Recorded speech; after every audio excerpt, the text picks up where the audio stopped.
Welcome, everybody, to another episode of the Do Hard Things podcast. I'm your host, Jay Teagues, certified high performance coach, transformational mindset coach.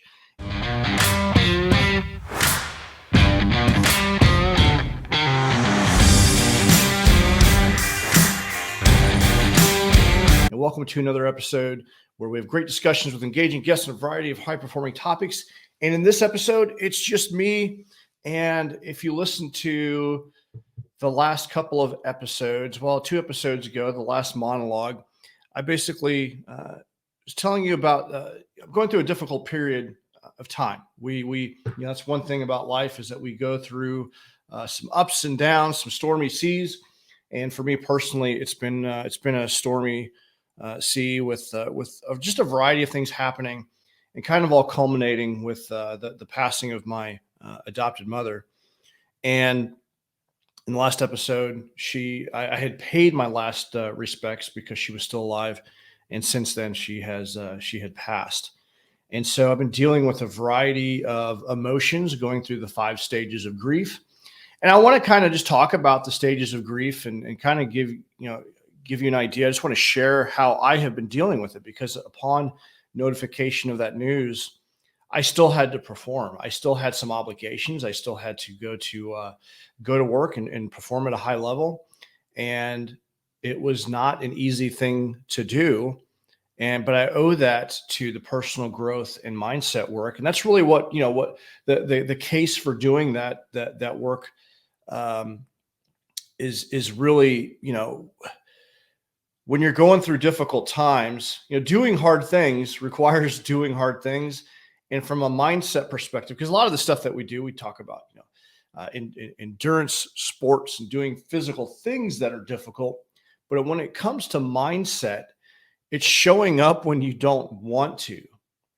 And you can train the mind like you do the body. The doing the personal growth mindset work each and every day, the meditation, the reading, the going to the mastermind groups and doing the self-awareness work and the reflection and the journal exercises and having the deeper conversations. It's like going to the gym for the mind. And I was recently listening to Jordan Peterson. He's talking about you need to be a monster. You need to have that mindset to where, when there is the funeral, you're the reliable one at the funeral. I'm sure that you've probably been to a funeral where everyone just kind of fell to pieces, right? But there's some people that are just stronger and there's maybe a little bit more resilient.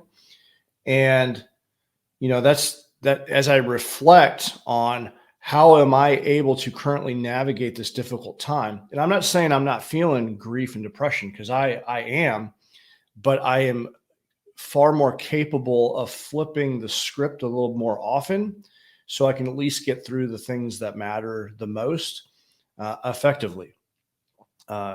And I think that's an important skill. And as I'm navigating through this difficult time, I realize that all that work has helped me navigate this a little bit more effectively. So before we get into that, please subscribe if you haven't already done so you're not missing out on future episodes. Check us out on YouTube if you're listening to us on your podcast platform. If you're checking us out on YouTube, go over to your favorite podcast platform and subscribe there. Please leave a review. They go a really long way to growing and expanding the podcast. It only takes a couple minutes. And I know it's kind of a headache and a hassle, but I'm asking you, if you've gained any value whatsoever, to please do so, because it really does go a long way to expanding the work that we're doing here. As people searching for podcasts out there, those ratings and reviews really help us navigate and expand, because people can easily find us, and they mean a lot. So thank you so much. If you have left a review, I really appreciate it. I have read them all, and from the bottom of my heart, thank you. Share this with a couple of your friends. If something in this message has stood out to you, take a screenshot, share it with your friends, tag me on social media. Let me know that it helped you. I really appreciate when people send me a message like, hey, you know what? This conversation made an impact on me. Hey, that nugget made an impact. Because sometimes it can feel a little